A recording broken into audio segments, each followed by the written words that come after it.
आमची आज बैठक 4 वाजता माननीय मुख्यमंत्री, उपमुख्यमंत्री, वनमंत्री, ओबीसी खात्याचे मंत्री अशा सर्वांच्या उपस्थितीमध्ये आज पार पडते. तर काही मागं जी बैठक झाली होती 21 सप्टेंबरला सह्याद्री अतिथीगृह मुंबई येथे, ती बैठक झाल्याच्या नंतर आज बैठक होते. या बैठकीमध्ये वेगवेगळे विषय चर्चिले जाणार आहेत.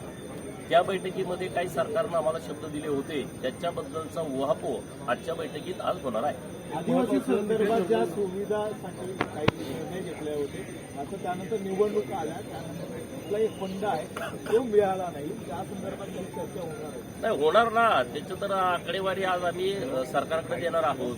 या हिवाळी अधिवेशनामध्ये पूर्ण बजेट सरकारच्या वतीनं उपलब्ध करून दिलं जाईल असा शब्द 21 सप्टेंबरच्या मीटिंगमध्ये दिला होता, पण तसं होताना दिसत नाही. माझ्याकडे जी यादी आली त्या यादीमध्ये 56 कोटीचा निधी दिलेला आहे. आता बाकीचे काय विषय त्यांनी आणखी मार्गी लावलेले आहेत त्या चर्चेमध्ये कळतील. ऑरेंज बूम खाली घ्या, ऑरेंज बूम. अनेक विषय आहेत. शिष्यवृत्तीचा आहे, विद्यार्थ्यांचे ऑरेंज बूम खाली घ्या विषय आहे, नवीन हॉटेल बांधण्याचा विषय आहे, आदिवासी समाजाला जमातीला ज्या पद्धतीनं सुतगिरण्या दिलेल्या आहेत त्या सुतगिरण्या धनगर समाजाला देण्याचा विषय आहे, मेंढपाळांच्या बाबतीतला मोठा विषय आहे. असे अनेक विषय या सगळ्या चर्चेले जाणार आहेत. तर अगोदर ही मीटिंग उद्या बैठकीमध्ये सविस्तरपणे चर्चा होईल. समिती गठीत केलेली आहे, समिती बिहारला गेलेली आहे.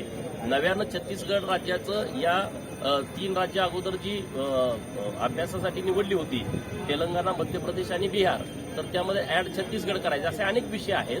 तर सगळी चर्चा झाल्याच्या नंतर सविस्तरपणे मीटिंगमध्ये काय होतंय ते आम्ही तुम्हाला येऊन सांगू. पण निश्चितपणे सरकारकडं आमची काय अडचणी आहेत, गाऱ्हाणी आहेत, ती आम्ही आज रोखठोकपणे मांडणार आहोत. मागच्या मीटिंगमध्ये ठरलं होतं की स्पेसिफिक टाइम बाउंड दिलं होतं सगळ्या त्याला, त्या कालावधीचं पूर्ण. हा बरोबर आहे.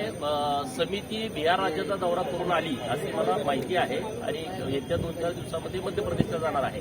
समितीचं काम व्यवस्थित सुरू आहे असं एकंदरीत आम्हाला बाहेरून कळतंय.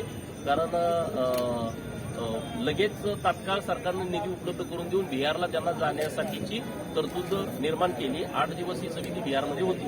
तर पुढे मध्य प्रदेश, तेलंगणा आणि छत्तीसगड म्हणजे 1 महिन्याच्या आतमध्ये सर्व राज्यामधून समिती जाऊन अभ्यास करून एक चांगला रिपोर्ट सरकारला देईल अशी आशा आम्हाला सगळ्या धनगर समाज बांधवाला आहे. आणि दुसऱ्या बाजूला आम्ही उच्च न्यायालयातली आमची सुनावणी पण सुरू आहे. 8 डिसेंबर, 11 डिसेंबर आणि 15 डिसेंबर या अंतिम सुनावणीसाठी उच्च न्यायालयानं तारखा नेमल्या होत्या. 8 तारखेला पूर्ण दिवस 11:15 वाजल्यापासून 4:30 वाजेपर्यंत कामकाज चाललं जेवणाची सुट्टी सोडून, आणि 11 तारखेला दुपारी 2:30 नंतर कामकाज संपेपर्यंत हे काम चाललं. 15 तारखेचं जी सुनावणी होती ती उच्च न्यायालयानं रद्द केली. 3 जानेवारी, 4 जानेवारी आणि 5 जानेवारी 2:30 वाजल्याच्या नंतर हे पूर्णपणे काम चालेल. म्हणजे जानेवारीच्या पहिल्या आठवड्यामध्ये आमचं अंतिम सुनावणीची प्रक्रिया पूर्ण होईल आणि नंतरच्या आठवड्यामध्ये धनगर समाजाच्या आरक्षणाचा निकाल उच्च न्यायालयाकडून अपेक्षित आहे आणि तो निश्चितपणे आमच्याच बाजूला लागेल. कारण सगळे पुरावे धनगरांच्या बाजूला आहेत. धनगर अस्तित्वात नाही हे आता सरकारनंही मान्य केलं आणि तिथं आम्ही त्या पद्धतीचे पुरावे दिलेले आहेत. जी लोक तिथं कोर्टामध्ये विरोध करतायत त्यांच्याकडे असे कुठलेही पुरावे नाही. आमंत्रित आहे, कोण आमंत्रित आहे? सगळे आमदार आहेत, माजी आमदार आहेत, सगळे त्या जिथं जिथं उपोषणं सुरू होती तिथे तिथे उपोषण करते आहेत. त्यांनी सुचवलेली काही नाव आहेत.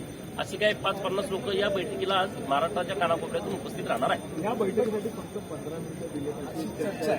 अरे नाही, हे बघा मीटिंगचं असतंय. आता विधान सभा चालू आहे, अधिवेशन सुरू आहे, वेळेची मर्यादा असते. परंतु 15 मिनिटांमध्ये सुद्धा अनेक विषय आम्हाला आरक्षणाची अंमलबजावणी हाच महत्वाचा विषय आहे. 1 मिनिट पण पुरेसं होतंय.